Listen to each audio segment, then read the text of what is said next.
Olá, meus queridos irmãos, bom dia, paz do Senhor. É com muita alegria e com muita satisfação que mais uma vez nós estamos aqui para compartilhar com você o conteúdo da lição da nossa Escola Bíblica Dominical. Esta é a nossa EBD online, realizado pela Igreja Evangélica Assembleia de Deus, na cidade de Arari, que apesar desse momento de crise, de pandemia, tem se esforçado para continuar cumprindo a missão da igreja, que é levar a você a palavra do Senhor. Nesta manhã, nós estaremos estudando a lição de número 8, hoje, dia 24 de maio de 2020. Estaremos aí abordando um tema bastante interessante, que com certeza vai produzir esclarecimento e edificação para a sua fé. Eu convido você nesse momento a nos dar total atenção, você que está nos acompanhando ou pelo Instagram ou pela página do Facebook da Igreja Assembleia de Deus. Convido inclusive você a compartilhar essa transmissão para que mais pessoas sejam de fato aí alcançadas com a mensagem da palavra de Deus. Nós temos como tema na lição de hoje edificado sobre o fundamento dos apóstolos e dos profetas. Esse é o tema da nossa lição de número 8, que será estudado nesta manhã. O texto áureo da nossa lição está em Efésios, capítulo de número 2 e o versículo de número 20. Efésios, capítulo 2, versículo 20, a palavra de Deus diz assim: edificados sobre o fundamento dos apóstolos e dos profetas, de que Jesus Cristo é a principal pedra de esquina. Esse é o texto áureo da nossa lição. Nós temos também a nossa verdade prática. A verdade prática diz o seguinte: Jesus Cristo é a pedra basilar da igreja, que está edificada por meio dos ensinamentos dos apóstolos e do testemunho dos profetas. Nós temos também a nossa leitura bíblica em classe. Nessa ocasião é composta por duas passagens da Bíblia. A primeira, Efésios, capítulo de número 2, dos versículos 20 a 22. Na sequência, Mateus, capítulo 7, dos versículos 24 a 27. Nós vamos ler essas duas passagens bíblicas. Em seguida nós estaremos orando e também depois estaremos fazendo aí o comentário da nossa lição. Efésios capítulo 2, do versículo 20 ao versículo 22, a palavra de Deus diz assim: edificados sobre o fundamento dos apóstolos e dos profetas, de que Jesus Cristo é a principal pedra de esquina.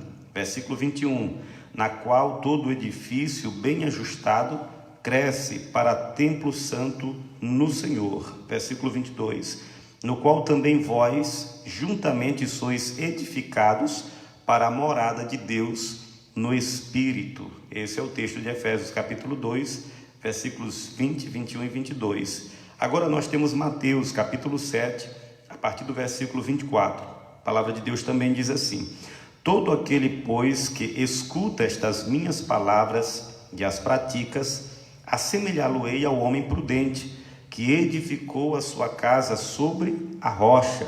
Versículo 25, e desceu a chuva, e correram os rios, e sopraram os ventos, e combateram contra aquela casa, porém ela não caiu, porque estava edificada sobre a rocha. Versículo 26, aquele que ouve estas minhas palavras, porém, e as não cumpre, compará-lo-ei ao homem insensato, que edificou a sua casa sobre a areia. E desceu a chuva, e correram os rios, e sopraram os ventos, e combateram contra aquela casa, e caiu, e foi grande a sua ruína.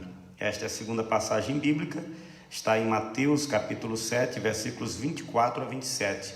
Eu faço questão de enfatizar as referências, porque se porventura você não tem aí uma revista da Escola Bíblica Dominical, da classe de jovens e adultos, mas tiveram interesse de aprofundar a sua pesquisa, de investigar um pouco mais a fim de compreender, você pode aí tomar nota das referências. Bem, queridos, esse Essa é a nossa leitura bíblica em classe. A partir daqui nós queremos tecer o comentário deste assunto, desta lição. Mas antes, eu quero mais uma vez pedir a graça do Senhor, a misericórdia do nosso Deus, a sabedoria que o Espírito Santo concede àqueles que estudam a palavra. Eu gostaria da sua companhia nesse momento de oração. Vamos orar em nome de Jesus.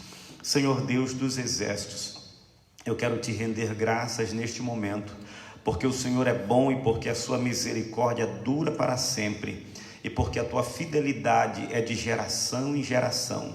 Eu sei que neste momento, dos altos céus, tu contempla os filhos dos homens, tu conheces, ó Deus, a pequenez, a fragilidade e a insignificância, meu Pai, da nossa existência, em vista dos pecados que temos cometido e da rebeldia que faz parte da nossa história.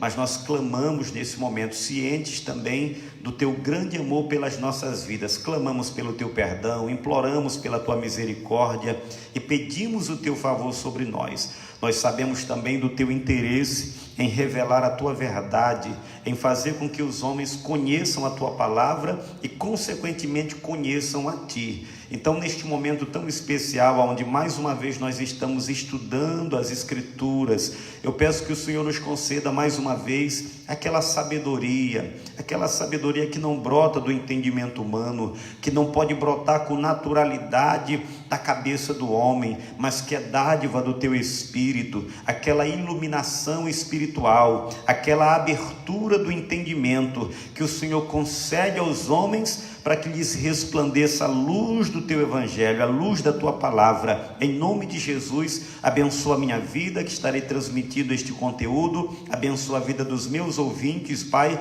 ansiosos por aprender mais da Escritura. Seja sobre nós neste momento a tua graça poderosa, maravilhosa. Nós te pedimos no santo nome de Jesus e por fé nós te agradecemos. Amém. Glória a Deus. Bendito seja o nome do Senhor. Se você acabou de entrar aí para nos acompanhar ou no Facebook ou no Instagram, mais uma vez seja bem-vindo. Deus abençoe a sua vida. Avise aí os seus contatos, seus amigos, de que a nossa EBD online da Igreja Evangélica Assembleia de Deus na cidade de Arari já está no ar. Queridos, nós temos aí a introdução da nossa lição, como nós costumamos fazer. Vamos fazer a leitura do texto e eventualmente tecer os comentários que se fizerem necessários. A introdução da nossa lição começa dizendo assim: por meio da reconciliação efetiva na cruz, Cristo formou a igreja. Cristo formou a igreja. Paulo trata disso nos versículos 13 e 19, no capítulo 2 dessa carta aos Efésios. A morte de Jesus na cruz do Calvário, ela produziu a reconciliação, tanto do homem com Deus, como produziu a reconciliação de judeus e gentios, que a partir do momento em que colocam a sua fé em Cristo, começam a estar unidos em um único corpo, que é a igreja, o que já foi inclusive estudado em outras ocasiões. O apóstolo Paulo compara como um edifício em construção. No capítulo 2, a partir do versículo de número 13, Paulo ele vai usar algumas metáforas, algumas ilustrações com o fim de nos fazer compreender o que é a igreja. Ele vai usar, por exemplo, a ilustração da família. Ele vai agora usar a ilustração do edifício e vai usar a ilustração da casa e do templo. E nós vamos estudar exclusivamente sobre a ilustração do templo. Continuando a leitura, a pedra angular dessa edificação é Cristo, e o fundamento é a doutrina dos apóstolos e o testemunho dos profetas, conforme Paulo deixa claro no versículo de número 20. Então, duas coisas interessantes, duas verdades centrais, eu diria, fazem a espinha dorsal desse conteúdo, dessa aula que nós estamos ministrando nessa manhã. Em primeiro lugar, a verdade de que Jesus Cristo é a pedra angular, também chamada pedra de esquina, sobre a qual está edificada a igreja. A igreja está construída, está edificada sobre a verdade de que Jesus é o Cristo, ele é a pedra angular, a pedra de esquina, a pedra fundamental que sustenta todo o edifício da igreja. E a segunda verdade é que o fundamento é a doutrina dos apóstolos e o testemunho dos profetas, ou seja, a verdade acerca de Jesus que foi dada por Deus aos profetas e aos apóstolos e que nos foram reveladas por meio do testemunho destes santos homens de Deus. Estes homens, eles desenvolveram essa verdade, eles receberam esta verdade em primeira mão da parte do próprio Deus como uma revelação, e eles, na sua compreensão e na sua interpretação, transmitiram por meio da pregação a verdade de que Jesus é a pedra que sustenta a igreja. Assim, há o propósito divino de que sejamos o templo santo no Senhor e também a morada do Altíssimo, conforme diz versículo de número 22, nesta construção que Deus idealizou, que foi de fazer ou transformar o homem no templo, na morada, na sua morada.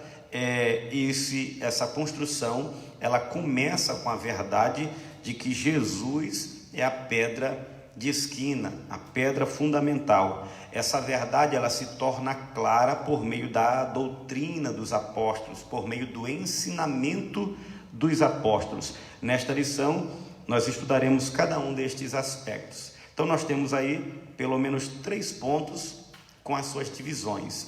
Primeiro ponto diz assim: um edifício espiritual.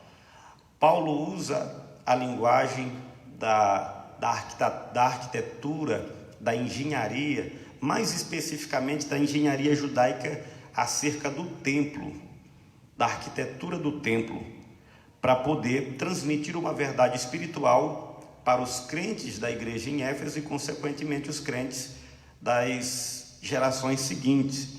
E ele vai usar isso como uma ilustração importante, nós devemos buscar compreender. A primeira subdivisão fala do santuário judeu, porque quando Paulo usa a ilustração do templo ou do santuário, a maioria dos estudiosos entende que o que o apóstolo Paulo tem em mente é a figura do templo que foi erigido em Israel para a adoração, para o culto, no qual estava a presença de Deus entre o povo, tanto no tabernáculo quanto no templo que foram erigidos durante o período da antiga aliança, na relação de Deus com o povo de Israel.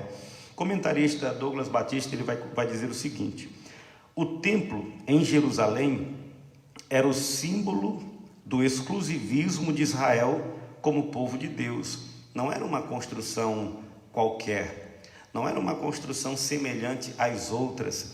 O templo que foi erigido em Jerusalém, ele tinha um significado, ele era uma referência, ele era um indicativo da aliança de Deus com o povo de Israel, inclusive. E a manifestação de Deus naquele santuário também era um sinal visível de que Deus estava em uma aliança com aquele povo. Isso aconteceu tanto quanto no que diz respeito ao tabernáculo, o tabernáculo móvel que foi carregado pelo povo durante o período da peregrinação no deserto e mais algum tempo mesmo depois que eles já estavam estabelecidos na terra, como também com relação ao templo que depois foi construído em Jerusalém.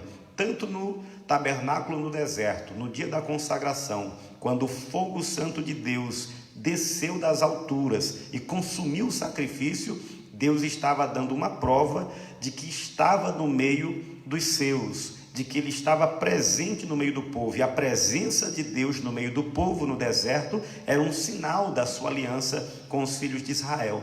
Quando o templo de Salomão foi erigido, foi construído também, um sacrifício foi oferecido a Deus e foi organizada uma grande festa. Naquela ocasião, depois que o rei Salomão orou, também a nuvem da glória de Deus desceu naquele santuário. O fogo da presença de Deus mais uma vez se manifestou, à semelhança do que já havia acontecido séculos atrás no deserto, com respeito ao tabernáculo. E aquele fogo da glória de Deus, aquela nuvem de fumaça que encheu o santuário, aquela glória que tomou conta do ambiente, também era uma evidência, era um sinal da presença de Deus, e esta presença de Deus também era um sinal da aliança que ele tinha com o seu povo. Tanto é que aqueles que têm familiaridade com o texto bíblico irão lembrar que Deus fez uma espécie de acordo com Salomão. Deus traria a presença dele, apesar, como ele mesmo vai deixar claro para Salomão, que não habitava em templos feitos por mão de homens, mas Deus se digna a honrar o sacrifício de Salomão, o esforço de Salomão, trazendo a sua presença para o santuário.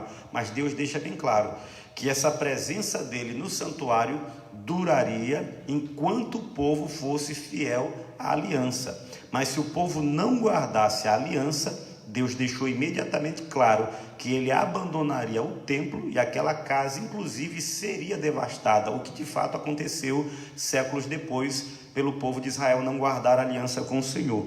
Então aquele templo não era uma construção qualquer, aquele templo era um sinal da presença de Deus e da aliança de Deus com Israel, lógico, quando ele era habitado pela presença real do grande Deus. A proibição dos estrangeiros, por exemplo, de acessarem o templo era um motivo de inimizade entre os judeus e os gentios. Nos dias de Jesus e nos dias de Paulo, algumas edificações antigas do templo já haviam sido destruídas. O templo de Salomão não existia mais. Depois o templo passou por uma reforma que outra vez foi atingida pelos inimigos de Israel. Mas nos dias de Paulo, nos dias de Jesus, Herodes havia restaurado o templo, e o templo ainda seguia algumas diretrizes estruturais do templo antigo. Existia inclusive um pátio que era dedicado para os estrangeiros, chamado de Pátio dos Gentios, e havia uma outra ala, logicamente, que era para aqueles que eram de fato judeus, e havia uma parede de separação, de sorte que os judeus não entravam no Pátio dos Gentios, e os gentios não tinham acesso ao pátio que era exclusivo para os judeus. É por isso que Paulo, no capítulo 2, quando ele fala da união de judeus e gentios, ele vai dizer que Cristo derrubou a parede de separação. O que Paulo tem em mente, provavelmente, é aquela parede do templo, aquela pequena mureta no templo que fazia separação entre os judeus e os gentios, povos de outras nações que numa eventual visita a Jerusalém queriam conhecer o templo, queriam ver o templo, mas tinham uma restrição, não tinham liberdade de andar em todo o santuário, apenas naquela parte que lhe estava reservada. Então, quando Paulo diz que a parede foi derrubada, ele está dizendo que essa divisão entre povos em Cristo, ela não existe mais, ela já foi derrubada, ela foi anulada. Em Cristo nós somos um, independente da nossa nacionalidade, da nossa cultura, de tudo aquilo que nos distingue. Em Cristo nós nos tornamos um no seu corpo, que é a igreja. Então havia inclusive, com base na estrutura do templo e no fervor da religião judaica, esse exclusivismo por parte dos judeus. Paulo inclusive teve sérios problemas, porque em uma visita a Jerusalém, ele seguiu para lá acompanhado de um amigo, um missionário chamado Tito, e Tito era grego, e segundo o relato bíblico, Tito teria ultrapassado a barreira, e isso serviu como acusação, e quase terminou no apedrejamento e na morte do apóstolo Paulo. Então vamos lá. Existia essa inimizade entre os judeus, e ela era prefigurada, essa separação e essa divisão era prefigurada pela barreira que existia dentro do santuário. Ao reconciliar ambos os povos, Cristo aboliu as leis cerimoniais, desfez a inimizade entre eles e formou uma nova humanidade, que é a igreja. Paulo fala disso nos versículos 18 e 19 ainda do capítulo 2. Assim, o templo judaico perde sua relevância e o novo conceito de santuário começa a ser apresentado. Eu me atrevo a dizer então, no contexto que eu acabei de falar para vocês, que aquele santuário, ele era provisório, ele serviu por um período de tempo e com exclusividade à nação de Israel, mas ele prefigurava uma realidade espiritual que no tempo certo aconteceria. Quando Cristo veio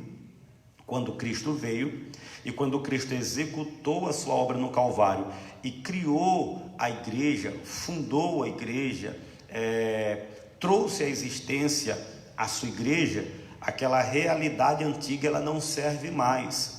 O templo, os rituais da antiga aliança se tornaram obsoletos, eles perderam a sua eficácia, não tem mais valor no que diz respeito à relação do homem com Deus. Agora isso ocorre por meio de um relacionamento com Jesus Cristo. A segunda divisão, o santuário cristão. Nós já acabamos de falar um pouco sobre o santuário judeu. Agora vamos falar um pouco sobre o santuário cristão, da perspectiva do Novo Testamento, o que seria este santuário. Os que pertencem a Cristo são comparados a um edifício onde Deus habita em espírito. Presta atenção nesta declaração. Os que pertencem a Cristo são comparados a um edifício onde Deus habita em espírito. Está no versículo 22.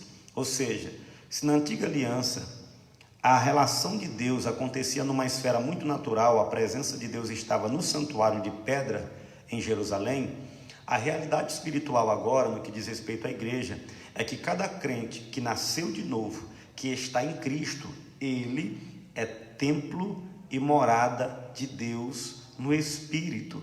Paulo está usando, ele está partindo de uma coisa conhecida para revelar uma verdade até então desconhecida. Ele está usando uma ilustração para nos fazer compreender uma realidade espiritual de como é agora a relação do homem com Deus. O ensino apostólico lembra Salomão quando este reconheceu o templo em Jerusalém, que o templo em Jerusalém não poderia conter a presença de Deus. 1 Reis, capítulo 8, versículo 27. E reafirma a instrução de Estevão, que disse que o Altíssimo não habita em templos feitos por mão de homens. Desse modo, os crentes judeus ou gentios tornaram-se o templo onde o Espírito de Deus habita, conforme o que Paulo diz em 1 Coríntios capítulo 3, o versículo de número 16, em que eles são pedras vivas e são um edifício espiritual. Paulo continua preso à imagem da construção do edifício. Paulo vai dizer que no que diz respeito à igreja, a igreja é este grande edifício. E eu, como membro da igreja, o irmão Raimundo, como membro da igreja, a irmã Taliane, que está aqui conosco, também acompanhando o ensino, é membro da igreja. Paulo vai dizer que assim como vários tijolos unidos formam uma grande parede, a nossa união em Cristo, eu na companhia do irmão Raimundo, da minha irmã Taliane, pela fé em Cristo, nós juntos formamos o grande edifício que é a igreja, em macrocosmo, eu posso dizer assim. E cada um de nós já é um templo de Deus no Espírito em microcosmo, ou seja, cada um de nós já tem a presença de Deus. E unidos em Cristo nós formamos o grande edifício, o edifício maior, que é a igreja. Se é que os irmãos estão me compreendendo, eu creio que sim. Então vamos lá. A terceira divisão, a pedra angular.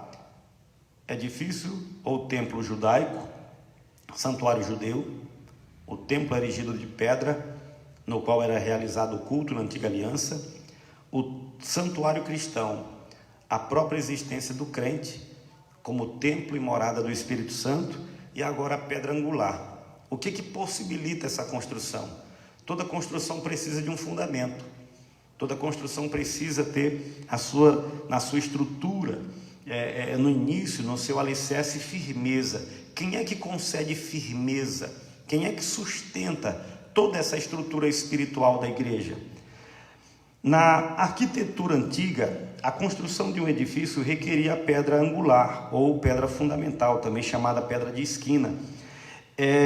Ela é traduzida como a pedra mais importante do edifício, ou pedra principal. Ela era posta no canto do prédio para sustentar o alicerce, firmar e unir toda a estrutura e manter as paredes em linha certa, em linha reta.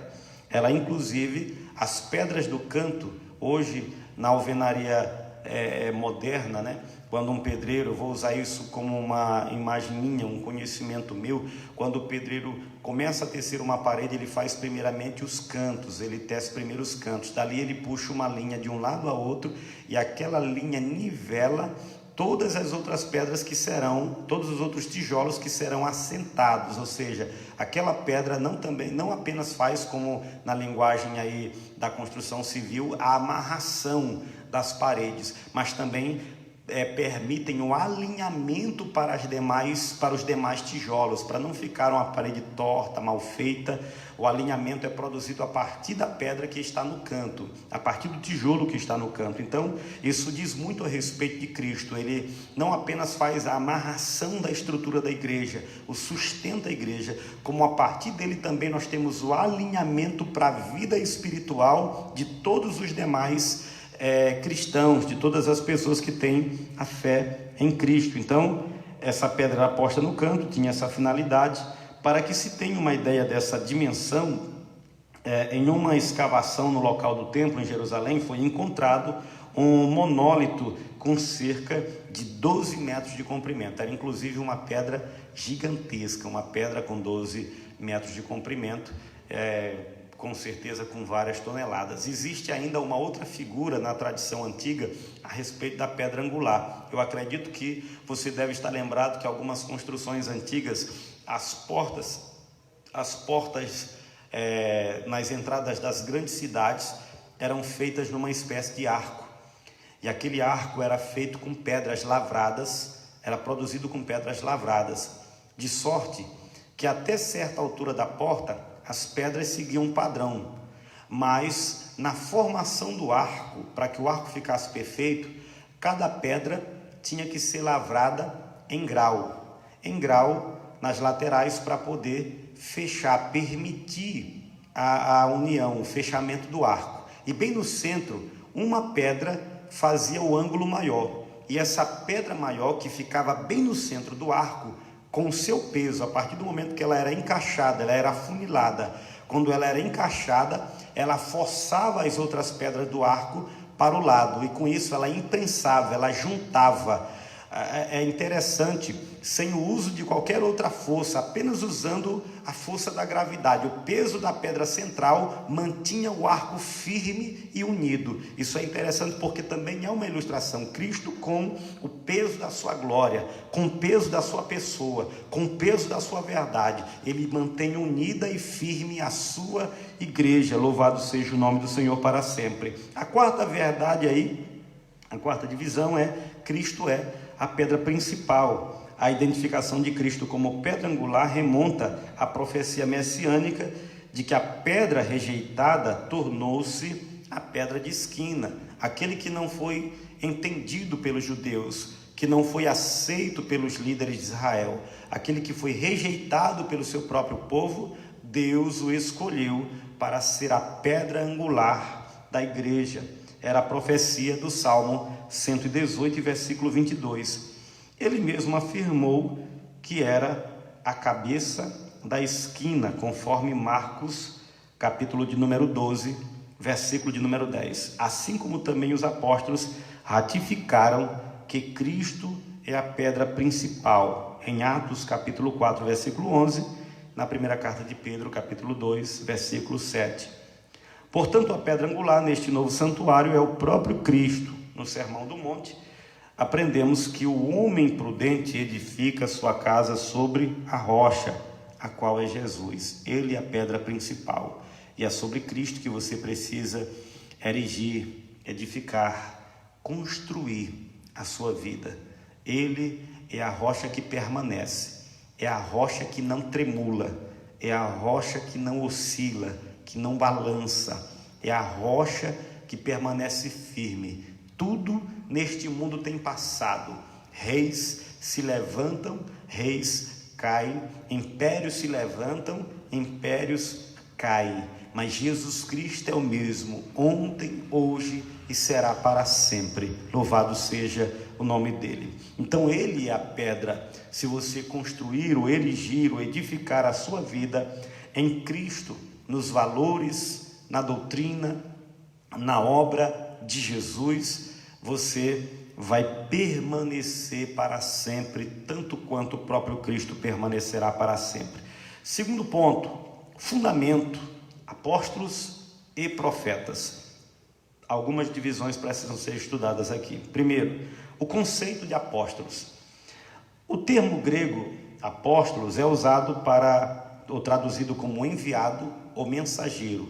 Apóstolos de Cristo são os enviados de Cristo ou os mensageiros de Cristo, aqueles que desde o princípio foram testemunhas do ministério de Jesus e que receberam a revelação de sua palavra diretamente de Cristo ou por meio de uma ação divina. No caso de Pedro e demais apóstolos, eles aprenderam a doutrina que pregaram, ouvindo ela diretamente dos ensinos de Jesus.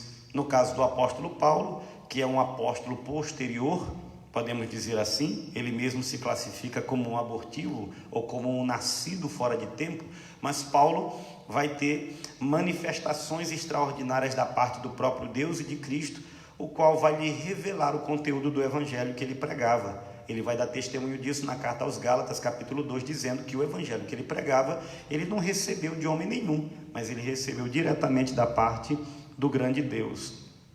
Daí a compreensão exclusiva e extraordinária da verdade acerca de Jesus que os apóstolos manifestaram no mundo, uma verdade completa, uma verdade perfeita. A nós, pregadores da nossa geração, não cabe a responsabilidade de acrescentar a essa revelação ou diminuir a essa revelação, mas interpretar com fidelidade e corretamente aquilo que nos foi transmitido pelos apóstolos de Jesus. O apostolado é centrado na natureza da missão de Cristo, que foi enviado para ser o Salvador do mundo. O próprio Jesus vai dizer: assim como o Pai me enviou, eu também envio a vocês. Significa que o ministério apostólico no primeiro século seguiu o padrão da atividade e da missão que o próprio Jesus executou nos seus dias. Nos evangelhos, Mateus, Marcos e Lucas usam o termo quando se referem aos 12 escolhidos de Jesus. Eles foram testemunhas oculares do ministério, da morte e da ressurreição do Filho de Deus. Nos evangelhos, os 12 discípulos a quem Jesus separou para estar com ele, aqueles que faziam, eu diria, parte do grupo mais íntimo, mais próximo de Cristo, eles são designados apóstolos. Geralmente nos evangelhos sinóticos, a palavra apóstolo é uma referência a esses 12 homens que estiveram com Jesus, mas isso não significa que o apostolado na igreja esteve restrito apenas a esses 12 homens. Se você ler o livro de Atos dos Apóstolos, você vai ter uma ideia de algumas características do ministério apostólico estiveram presentes no ministério e na pregação de outros homens de Deus, como eu posso citar, por exemplo, o caso de Estevão e de outros homens que foram figuras centrais no desenvolvimento da pregação do evangelho, da revelação, da mensagem de Deus nos primeiros dias. Então vamos lá. Eles foram testemunhas oculares do ministério. Assim, Paulo também foi chamado pelo próprio Senhor para ser apóstolo. Paulo é o caso mais evidente de que um apóstolo não necessariamente era alguém do grupo dos 12. Paulo não esteve presente com aquela equipe que seguiu Jesus, que assessorou Jesus de perto, mas foi chamado por Deus posteriormente e foi cognominado, separado para o apostolado de Cristo. Aos apóstolos foi confiado o ministério da palavra com o compromisso de instruírem a igreja. Eles eram portadores daquela revelação central de que Jesus é o fundamento, de que Jesus é a pedra de esquina, de que Jesus é o fundador, é o causador, é o sustentador, o mantenedor da igreja. Eles então interpretaram essa verdade e ensinaram o povo no primeiro século. E aquilo que foi ensinado no primeiro século para aquela igreja recém-nascida foi registrado nos livros que nós temos no Novo Testamento, do qual nós também continuamos a extrair a verdade bíblica sobre a igreja, de onde nós extraímos inclusive a doutrina que sustenta, guia e orienta a igreja em nosso tempo. Ficou como palavra de Deus para o povo do Senhor através dos séculos. Então, a eles foi confiado o ministério da palavra com o compromisso de instruírem a igreja. Nesse aspecto, os apóstolos são aqueles que foram comissionados por Cristo para a igreja primitiva, e a mensagem de Cristo é o fundamento. Os apóstolos foram os homens comissionados, uma espécie de guardiões da verdade, guardiões da palavra, guardiões do ensinamento bíblico. Agora, o conteúdo, o assunto que eles ensinavam, o tema que eles proclamavam, fala acerca de Cristo, qual é o fundamento da igreja. Em segundo lugar, Paulo também cita a figura dos profetas. Em primeiro lugar, ele cita apóstolos, e em seguida ele vai citar profetas. Mas nós temos aqui no ponto 2, na segunda divisão, a doutrina, o conceito de profeta na primeira divisão, e o assunto, o que os apóstolos pregavam. Embora não se possa desassociar das pessoas o ofício que elas ocupavam, o que constitui o fundamento da igreja não são necessariamente os apóstolos, mas a doutrina que eles ensinavam, ou seja, as escrituras. Os apóstolos são figuras importantes, eles deixaram seu legado, eles cumpriram seu ministério, eles fizeram grandes coisas para Deus, mas Paulo não é o salvador da igreja, mas Pedro não é salvador da igreja, mas João não é o salvador da igreja. A nenhum deles foi dado o papel de ser a figura central do cristianismo, de ser a causa da igreja. Não, eles são servos, eles foram mensageiros enviados, foram homens a quem Deus escolheu e a quem Deus confiou a sua palavra. Mas o mais importante a respeito dos apóstolos é o conteúdo de sua mensagem, é o que eles proclamavam. E o que eles proclamavam, pastor Dean? Eles proclamavam Cristo, eles explicavam Cristo, eles apresentavam Cristo, eles testemunhavam de Cristo. Paulo apresentou Cristo, por exemplo, fazendo uma interpretação da profecia, fazendo uma interpretação da verdade no Antigo Testamento. Se você, por exemplo, pegar o Evangelho de Mateus, for ler o Evangelho de Mateus, Mateus escreveu o seu Evangelho com exclusividade para os seus compatriotas judeus, e como ele sabia, por exemplo, que os judeus eram o povo da aliança, o povo da promessa, que aguardavam inclusive a vinda do Messias, a interpretação de Mateus acerca de Jesus recaiu sobre apresentar Jesus como a essência da mensagem proclamada no Antigo Testamento pelos profetas. Ele vai mostrar Jesus como o cumprimento da profecia na antiga aliança. É como se Mateus estivesse dizendo: vocês lembram do que Isaías falou? Pois é, Jesus é a pessoa de quem Isaías falava. Vocês estão lembrados do que o profeta Miqueias disse? Pois é, Jesus é a pessoa de quem Miqueias falava. Ele fez uma leitura, uma interpretação de Cristo a partir das profecias do Antigo Testamento. Quando você lê o Evangelho de Mateus, com muita frequência você vai se deparar com versículos que dizem assim: ora, isto aconteceu para que se cumprisse o que fora dito pelo profeta que diz. E aí ele vai citar a profecia e vai mostrar o evento na vida de Jesus, que é o cumprimento daquela profecia que foi vaticinada ainda na antiga aliança. Então, eles eram intérpretes da pessoa de Jesus, do ensinamento de Cristo, com fidelidade, com integridade. Eles explicavam às pessoas acerca de Jesus e de sua doutrina, de sua missão. Então, o que é mais importante nisso tudo não é necessariamente a figura dos apóstolos em si. Eles foram servos, grandes homens de Deus, que cumpriram seu ministério em sua geração. Mas o que tem mais valor ainda é o conteúdo da mensagem que eles pregavam. Eles nunca quiseram assumir um lugar que colocasse eles à frente de Cristo. Eu vou citar para você como a conduta destes homens era diferente de muitas figuras da nossa geração. Eu lembro, por exemplo, de Paulo e Barnabé pregarem o Evangelho, se não me falha a memória, na cidade de Listra. E quando eles pregavam o Evangelho naquela cidade, Paulo, enquanto testemunhava, viu um homem que era aleijado de ambos os pés. e Paulo fitou, o texto vai dizer que Paulo, fitando nele os olhos, viu que aquele homem tinha fé para ser curado, viu nos olhos daquele homem que ele havia crido na pregação. Então Paulo olhou para ele com autoridade e disse: em nome de Jesus, fique de pé sobre os teus artelhos, levanta-te agora. E a Bíblia diz que o homem ficou de pé. E aquilo causou um tumulto, um alvoroço. Foi um milagre extraordinário em praça pública e diante de todos os olhos que estavam ali presentes. E aí, aquele alvoroço, o que foi que aconteceu? Imediatamente, o povo começou a dizer o seguinte: o povo pagão, idólatra, adorador de vários deuses, disseram assim: os deuses desceram até nós e visitaram esta cidade. Aí batizaram Paulo de Netuno e batizaram Barnabé de Mercúrio, ou vice-versa, não me falha a memória.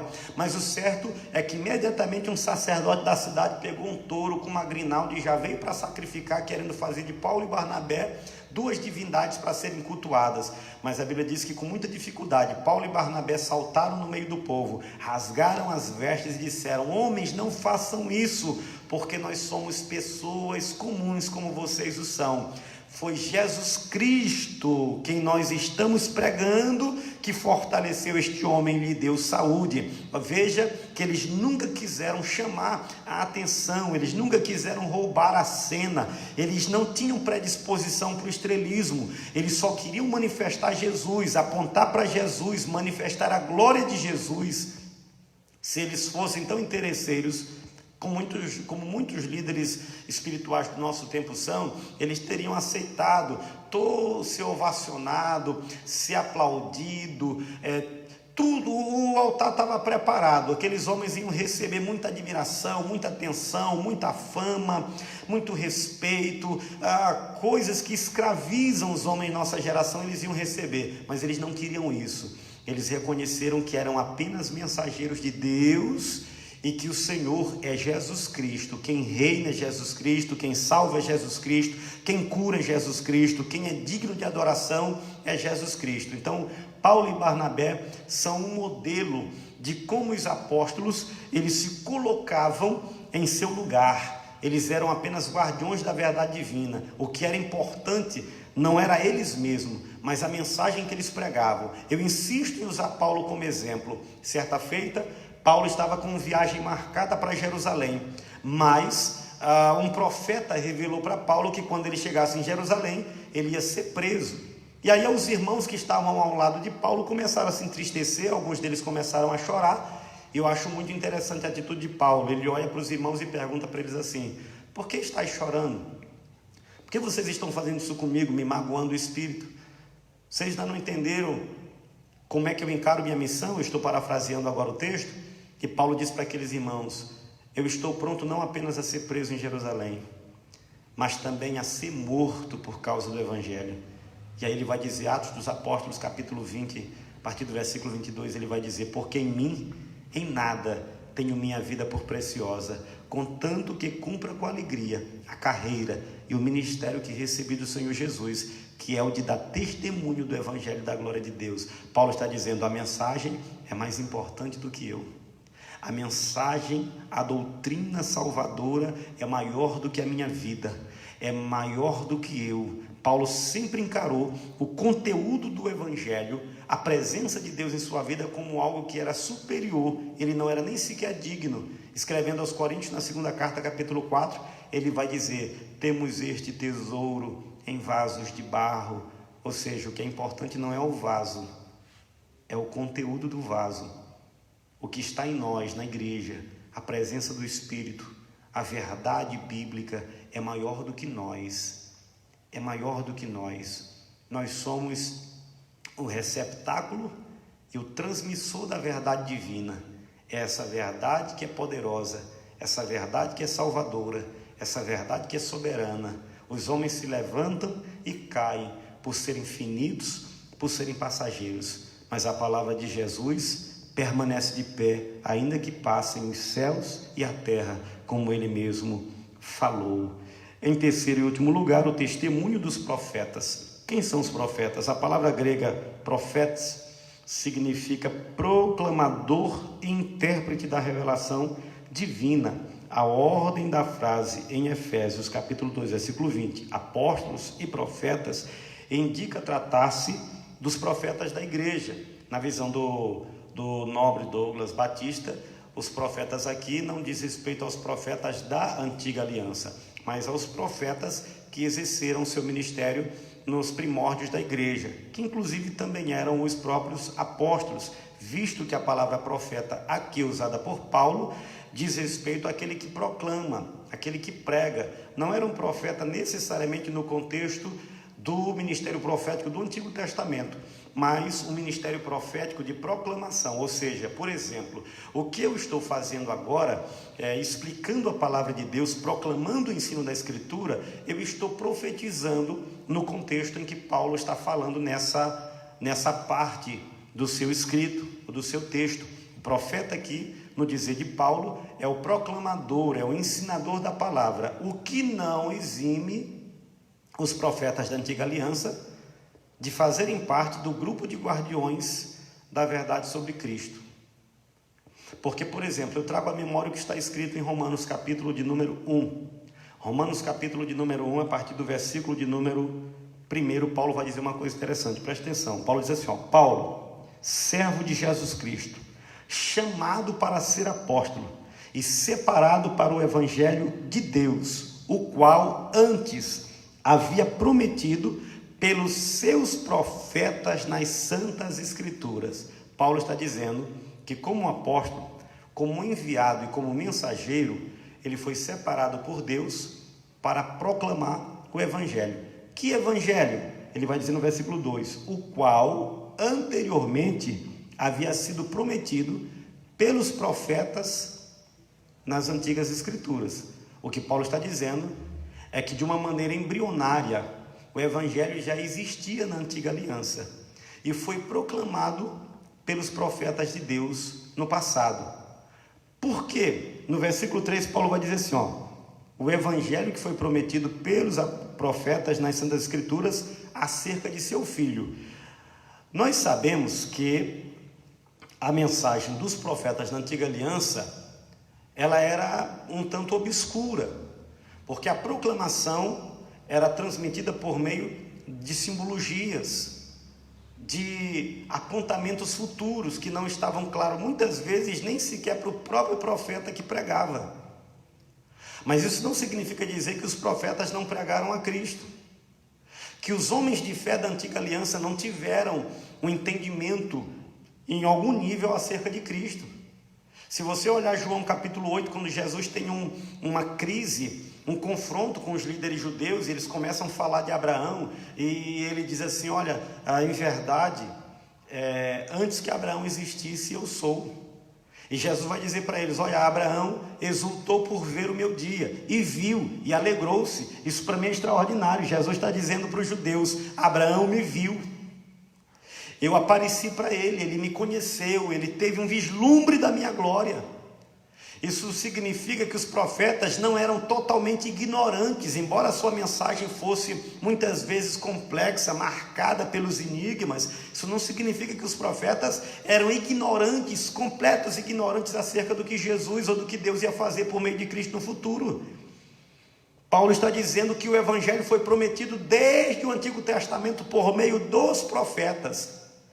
E Paulo vai dizer que esse evangelho que foi prometido na antiga aliança por meio dos profetas, apontava para Jesus, bendito seja o nome do Senhor. Não era claro, não era evidente, mas Cristo estava embutido na vida e na mensagem dos profetas da antiga aliança. E aí Paulo, escrevendo aos Colossenses, no capítulo 1, a partir do versículo 26 e 27, ele vai dizer que o mistério esteve oculto em todas as eras, mas agora foi revelado, o qual é Cristo em vós, a esperança da glória. Então, eu acredito, embora o pastor Douglas Batista use como referência os profetas do Novo Testamento, os pregadores, os mensageiros, os intérpretes da doutrina dos apóstolos, eu acredito que cabe sim aqui enquadrar os profetas do Antigo Testamento, ainda que a mensagem deles acerca de Jesus não fosse tão clara, mas segundo o próprio Paulo, na introdução de sua carta aos Romanos, o evangelho foi prometido desde o Antigo Testamento por meio dos profetas, e esse evangelho falava ou apontava para Jesus, o Filho de Deus, que nasceria da descendência de Davi. Em último lugar, edificados para a morada de Deus. Primeira divisão, edifício bem ajustado. A expressão todo edifício bem ajustado cresce, indica um processo contínuo de desenvolvimento dos crentes. Ou seja, a casa ainda não está pronta. No que diz respeito à igreja, até que o arrebatamento aconteça, Cristo está edificando a sua igreja. Jesus continua inclusive salvando pessoas todos os dias. Mais e mais pessoas têm se unido ao corpo dos crentes, têm crido em Jesus Cristo como Senhor e como Salvador, têm confessado a Cristo como seu suficiente Salvador e têm se tornado parte desse corpo que está sendo edificado até o dia da vinda de Jesus. Jesus une esse corpo, Jesus sustenta esse corpo. Assim como todas as partes do edifício precisam estar harmônicas, o crescimento da igreja também depende de tudo ser bem ajustado em Cristo. Uma igreja alinhada, uma igreja firmada em Jesus e alinhada em sua doutrina é uma igreja que naturalmente vai progredir, vai crescer. Um crente alinhado com Cristo e com a verdade bíblica, naturalmente ele vai progredir e ele vai crescer. A segunda expressão que Paulo usa é templo santo no Senhor. A palavra aqui usada para templo é o vocábulo naom, que significa recinto interior, o lugar santíssimo, uma referência a um compartimento do templo da antiga aliança. Era o lugar do encontro do sumo sacerdote com Deus, ou seja, o nosso corpo é o lugar onde há um encontro de Deus conosco, onde o Espírito de Deus habita. Todavia, a analogia paulina não se refere a uma estrutura material, mas sim ao crente que se tornou o templo do Senhor. Eu já disse desde o princípio, agora fechando, que o templo na antiga aliança, ele tinha uma estrutura material, mas ele apontava para verdades espirituais. O templo da nova aliança é o meu corpo, que é habitado pela presença do Espírito Santo. Você poderia de repente perguntar: pastor, mas e os templos dos quais vocês se congregam? São estruturas para acomodar a adoração. Assim como os judeus na antiga aliança também se reuniam para o sacrifício, para a adoração e para o culto e para ouvir a lei nas sinagogas, nós também usufruímos de uma estrutura, de uma construção para podermos compartilhar coletivamente a adoração, a comunhão das pessoas da mesma fé e ouvir a instrução da palavra de Deus de forma coletiva. Mas isso não inclui ou não significa dizer que a estrutura de tijolo que é o lugar, o que atrai a atenção ou a presença de Deus. O que atrai a presença de Deus é a nossa vida no altar com Ele, a nossa comunhão com Ele. O templo é uma estrutura natural onde nós nos reunimos para adoração. É sagrado, pastor? De certa forma sim, porque foi consagrado exclusivamente para as reuniões de adoração do povo. Mas a habitação de Deus no Espírito, segundo o apóstolo Paulo, ocorre na vida do cristão, daquele que nasceu de novo e recebeu a presença. Morada do Altíssimo. No Antigo Testamento, a expressão morada de Deus fazia alusão ao tabernáculo e depois ao templo israelita. Indicava lugar de habitação permanente e de comunhão íntima. Como já vimos, o crente tornou-se templo santo no Senhor. Isso indica que Deus habita em nós por meio de seu Espírito. Versículo 22. E que tal afirmação ratifica o ensino apostólico que Deus não habita em templos feitos por mãos de homens, mas habita no templo que Ele mesmo fez. Nosso corpo foi feito, tecido por Deus desde o ventre. A nossa vida foi criada por Deus. A nossa existência é sustentada por Deus, é causada por Deus e sustentada. Eu não sou um corpo ou um templo erigido por mãos humanas. Foi a inspiração do Todo-Poderoso que nos trouxe a existência e nos deu a vida. Então Deus mora na casa que Ele mesmo edificou. Ele reside individualmente dentro de cada cristão, bem como no corpo inteiro dos crentes, a igreja formada por judeus e gentios. Glória a Deus, louvado seja o nome do Senhor. Aqui nós findamos o texto da nossa lição e eu espero que você tenha compreendido.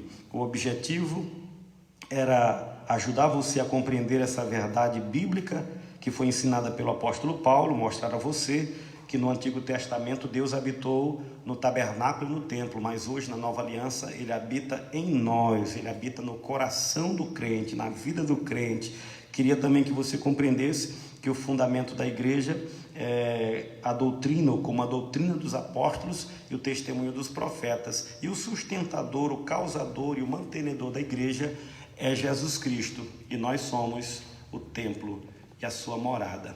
Isso só é possível porque Jesus morreu no Calvário em favor das nossas vidas. Eu quero inclusive terminar dizendo para você que ainda não fez a sua decisão, que ainda não fez a sua aliança com Jesus, que Deus está, entre aspas, ansioso para fazer morada no seu coração, para fazer parte da sua vida, para ser um morador divino, morador por excelência em seu coração. Você precisa ser habitado por Deus, pela presença gloriosa de Deus, precisa ser preenchido com a presença doce e poderosa do Espírito Santo.